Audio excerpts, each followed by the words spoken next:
الحمد لله. الحمد لله الذي جعل الشمس والقمر بحسبان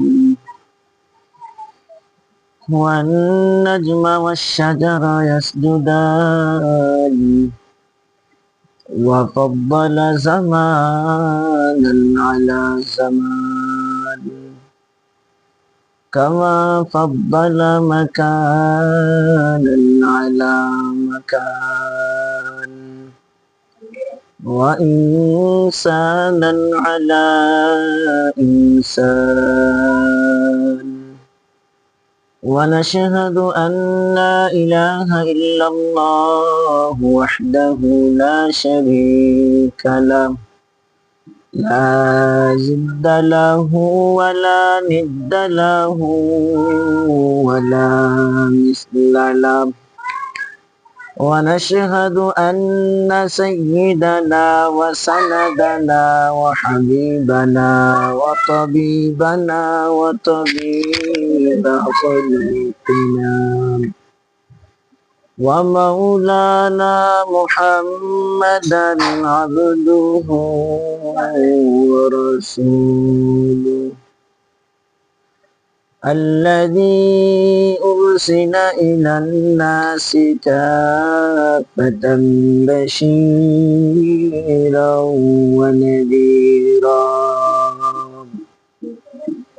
وداعيا إلى الله بإذنه وسراجا منيرا.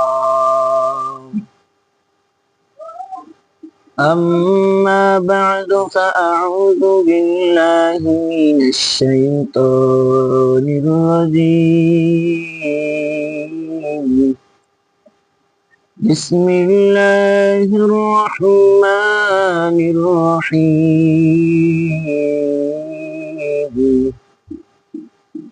يا أيها الذين آمنوا اتقوا الله وكونوا مع الصادقين.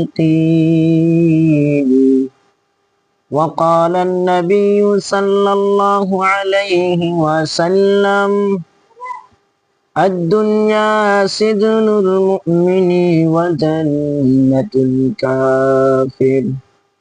صدق الله العظيم وصدق رسوله النبي الكريم ونحن على ذلك لمن الشاهدين والشاكرين والحمد لله رب العالمين.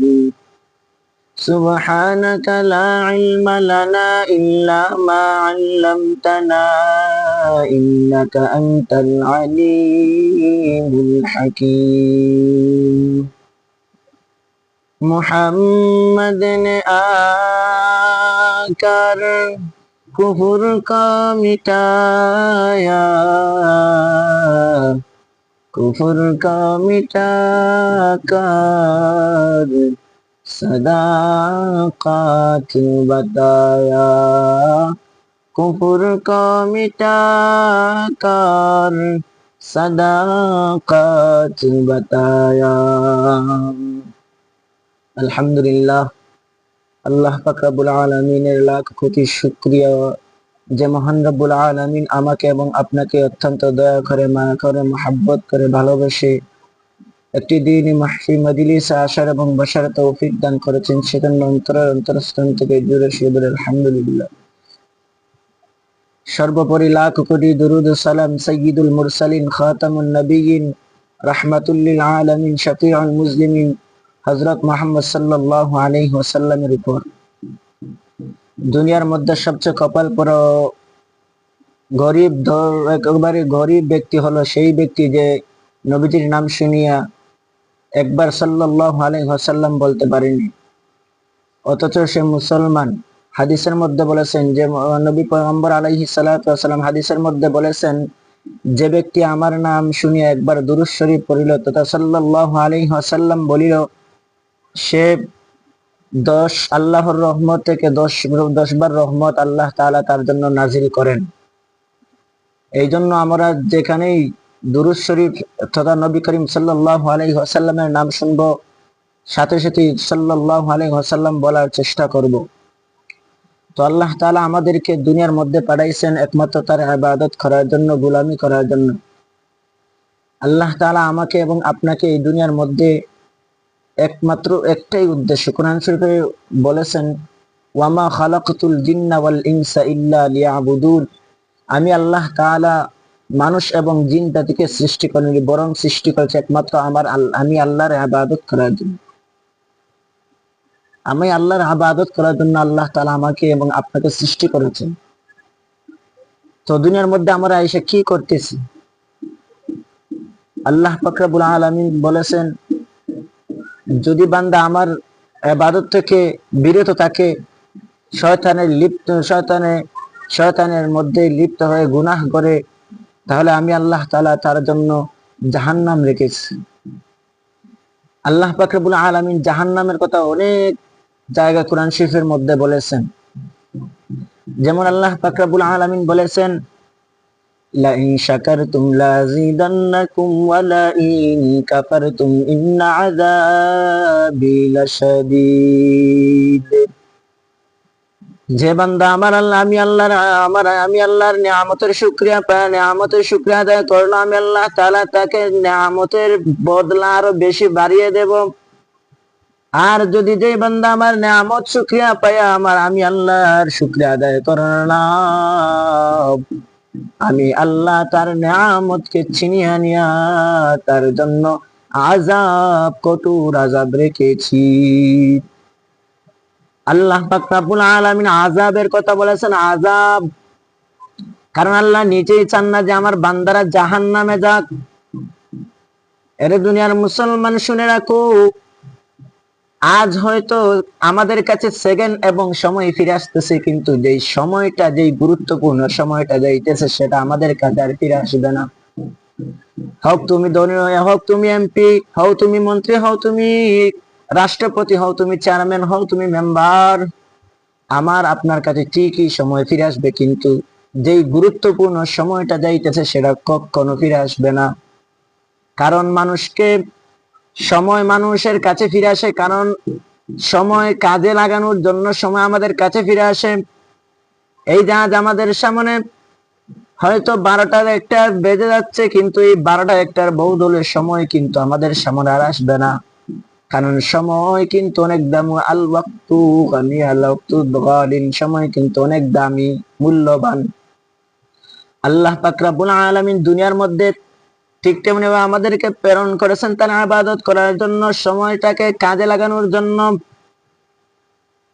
কারণ দুনিয়ার মধ্যে একজনকে যদি বলি তুমি নামাজ পড়ো না কেন, সে বলে নামাজ না পড়লে কি হবে। দুনিয়ার মধ্যে যদি আমি বলি তুমি তাবলীগ করো না কেন, সে বলেন তাবলীগ না করলে কি হবে। এর দুনিয়ার মতের দল শুনে না। আজ আমরা অনেক কথা বলি যে নামাজ পড়ো না কেন, নামাজ তোমাকে ধ্বংস করে দিবে, নামাজ পড়ো না কেন। নামাজ তুমি যদি পড়ো, আল্লাহ পাক রব্বুল আলামিন দুনিয়ার মধ্যে আমাদেরকে প্রেরণ করেছেন তার ইবাদত করার জন্য। কারণ আল্লাহ পাক রব্বুল আলামিন কোরআনের মধ্যে বলেছেন, ইন্নাল আবরারা লাফি নাঈম ওয়া ইন্নাল ফুজ্জারা লাফি জাহিম। ইন্নাল আবরারা লাফি নাঈম, নেক আমল ওয়ালারা জান্নাতি, ওয়া ইন্নাল ফুজ্জারা লাফি জাহিম, এবং গুনাহ যারা করবে তাদের জন্য রয়েছে জাহান্নাম। আরে দুনিয়ার উম্মত শুনে নাও, আজ এই গরমের তাপ আমরা সইতে পারি না। কারণটা কি? এটা আল্লাহর একটা বড় পরীক্ষা। আজ আমরা রোদ আসলে বলি যে এই রোদ না হলে বৃষ্টি হলে ভালো হয়, আর বৃষ্টি যখন আসে আমরা বলি বৃষ্টি না হলে রোদটা ভালো হয়। এটাই হলো আল্লাহ তাআলার পক্ষ থেকে একটা পরীক্ষা। এই পরীক্ষার মধ্যে যদি আমরা পাশ না করি, তাহলে আল্লাহ তাআলা অসন্তুষ্ট হয়ে আমাদেরকে জাহান্নামের মধ্যে দিয়ে দিবেন। কারণ কি? যখন সাধারণ শিক্ষকরা ছাত্রদের পরীক্ষা নেয়, প্রত্যেক ছাত্রকে কিন্তু আর শিক্ষকরা পাস দেয় না, বরং ফেলও দেয়। আল্লাহ তাআলা ঠিক তেমনি আমাদেরকে পাহারা দিতেছেন, আমাদের থেকে পরীক্ষা নিতেছেন যে কিভাবে আমরা আল্লাহরকে সন্তুষ্ট করতে পারি, নবীকে সন্তুষ্ট করতে পারি এবং জান্নাত লাভ করতে পারি। এই কারণে আল্লাহ তাআলা আমাদেরকে জানিয়ে দিলেন, ইয়া আইয়ুহাল্লাযীনা আমানুত্তাকুল্লাহ, হে ঈমানদারগণ তোমরা আল্লাহ তাআলার ইবাদত করো, ওয়া কুনু মা'আস সাদিকিন, এবং সত্যবাদীদের সাথে একত্রিত হয়ে যাও। আর পয়গম্বর আলাইহিস সালাতু ওয়াস সালাম হাদিসের মধ্যে জানিয়ে দিলেন, আল্লাহ তাআলার নবী হযরত মুহাম্মদ সাল্লাল্লাহু আলাইহি ওয়াসাল্লাম হাদিসের মধ্যে জানিয়ে দিয়েছেন, আদ-দুনিয়া সিজনুল মুমিনি ওয়া জান্নাতুল কাফির, দুনিয়া হলো কাফেরদের জন্য জান্নাত এবং মুমিনদের জন্য জেল কারখানা। আজ হয়তো তুমি দুনিয়ার মধ্যে হাসি খুশি রং তামাশায় কাটিয়ে দিতেছো, কিন্তু ঠিক এই সময়টার মূল্যবান তোমাকে সময়ের হিসাব দিতে হবে। হাদিসের মধ্যে আছে, যে ব্যক্তি 5টা প্রশ্নের জবাব দিতে পারবে কাল কিয়ামতের দিন এই এক পা শেষ নড়াতে পারবে না। আর যদি সঠিক সময় দিতে না পারে তাহলে এই মাটি থেকে তার এক পা আগাতে পারবে না। আর যদি ঠিক 5টা সময়ের উত্তর দিতে পারবে তাহলে আল্লাহ তাআলা তাকে হয়তো জান্নাত দিয়ে দিতে পারেন।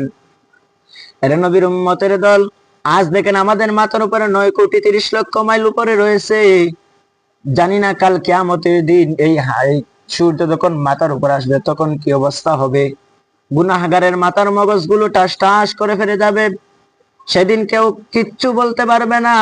হযরত আয়েশা রাদিয়াল্লাহু তাআলা আনহা নবীকে ডাক দিয়ে বলেন, পয়গম্বর, সেদিন ঠিকই আপনার উম্মত কিয়ামতের দিন উলঙ্গ অবস্থায় থাকবে, কিন্তু উলঙ্গ যে অবস্থায় থাকবে তাদের কি লজ্জাবোধ কিচ্ছু থাকবে না। পয়গম্বর আলাইহিস সালাতু ওয়াস সালাম বললেন, হ্যাঁ আয়েশা, তুমি তো লজ্জার কথা বলতেছো, ওদের তো লজ্জা দূরের কথা, ওরা কি নিজের লজ্জার দিকে তাকাবে কি নিজের চেহারা দিকে তাকাবে কি না সেটা সন্দেহ থাকতে পারে। নিজে যে চিন্তা করবে। আল্লাহ তাআলা কুরআন শরীফের মধ্যে জানিয়ে দিয়েছেন, ইয়াউমা ইয়াফিরুল মারউ মিন আখিহি ওয়া উম্মিহি ওয়া আবিহি ওয়া সাহিবাতিহি ওয়া বানি লিকুল্লি ইমরিইম মিনহুম ইয়াউমাইযিন শা'নুন ইউগনি উজুহু ইয়াউমাইযিন মুসফিরাহ দাহিকাতুম মুস্তাবশিরা।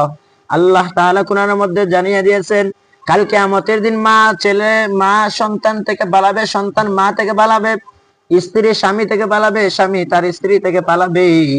আর যখন স্ত্রী তার স্বামীকে গিয়ে বলবে, ও স্বামী আমার, আমাকে একটা নেকি দাও, আমি একটা নেকির জন্য সেই জান্নাতের মধ্যে প্রবেশ করতে পারতেছি না, তখন স্বামী বলবে, দুনিয়া থাকতে আমি তো কোনো বিবাহ করি নাই, আমি তো দুনিয়া থাকতে কোনো বিবাহ শাদী করি না, আমার স্ত্রী কোত্থেকে আসবে।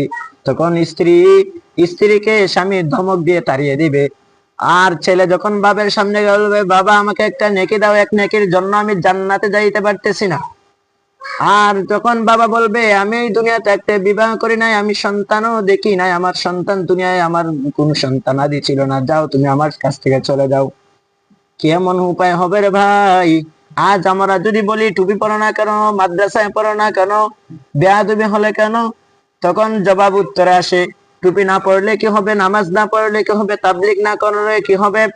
পরে আল্লাহ রাগান্বিত হয়ে যদি বলে, তোর মতো কুলাঙ্গার বেঈমান বান্দা আমার না হইলে কি হবে, তোর মতো উম্মত আমার না হইলে কি হবে। যদি পয়গম্বর বলে দেয় যে তোর মতো উম্মত আমার না হইলে কি হবে, তখন কি উপায় হবে রে ভাই। একটু চিন্তা করে দেখো, আজ তুমি দুনিয়ার লোভে পয়রা মা বাবাকে, আজ তুমি দুনিয়ার লোভে পয়রা স্ত্রীর কথা শুই না মা বাবাকে তুমি গালি দিতেছো, জবাই করতেছো, কিন্তু কাল কিয়ামতের দিন সেই মা বাবা আল্লাহর কাছে বিচার দিবে যে এই সন্তানটা আমার কুলাঙ্গার সন্তান হয়েছিল আর আমাকে হত্যা করেছিল। আল্লাহর কাছে ঠিক সময় বিচার দিবে। আল্লাহ বলবেন, বান্দা তোমার মা বাবা কি তোমাকে কোনো শিক্ষা দিয়েছিল?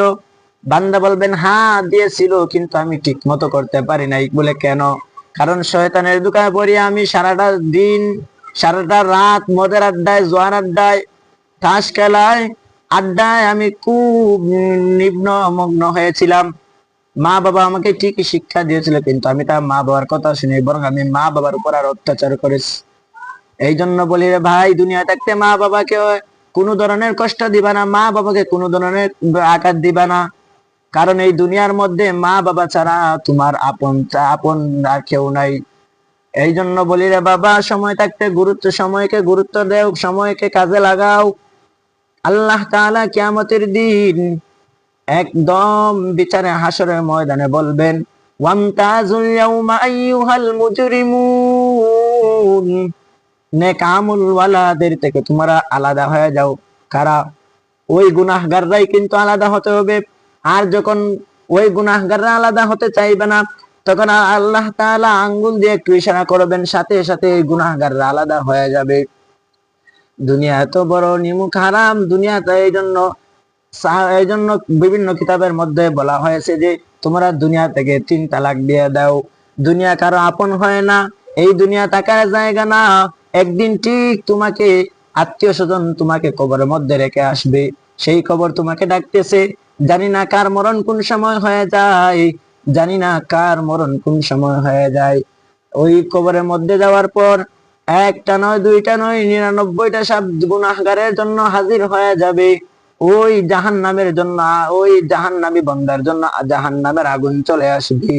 এমন ভয়ঙ্কর আযাব আল্লাহ তাআলা কোরআনের মধ্যে বলেছেন, ইয়া আইয়ুহাল্লাযীনা আমানুস্তাঈনু বিস-সাবরি ওয়াস-সালাহ ইন্নাল্লাহা মা'আস-সাবিরিন। আরে ঈমানদারগণ শুনে রাখো, তোমরা দুনিয়া থাকতে ধৈর্য ধারণ করো, নামাজ অবস্থায় ধৈর্য ধারণ করো, কারণ ধৈর্যদের সাথে আমি আল্লাহ রয়েছি। দুনিয়ার উম্মত শুনে রাখো, আজ না হয় তুমি কাল ঠিকই কবরের মধ্যে চলে আসবা। ঠিক তোমার নাম মসজিদের মাইকে এলান হয়ে যাবে, সেদিন তুমি আসতে পারবা না। আল্লাহর কাছে কাটি অন্তই তওবা করো। আল্লাহ পাক রব্বুল আলামিন বলেছেন, ইয়া আইয়ুহাল্লাযীনা আমানু তুবু ইলাল্লাহি তাওবাতান নাসুহা। আল্লাহ তাআলার কাছে কাটি অন্তই তওবা করতে পারো যদি, ঠিক আল্লাহ তাআলা তোমার তাওবা কবুল করে নেবেন। আল্লাহ বলছেন, যদি বান্দা তুমি আমার কাছে কাটি অন্তই তওবা করতে পারো, তাহলে আমি আল্লাহ তোমার কাটি তাওবা আমি আল্লাহ নিজেই নিয়ে নেব। এই জীবনে না করিলাম বন্দেগী, গুনাহ করে কাটাইলাম জিন্দেগি, গুনাহ করে কাটাইলাম জিন্দেগি। তওবা করে আবার তাওবা ভাঙ্গিলাম, তওবা করে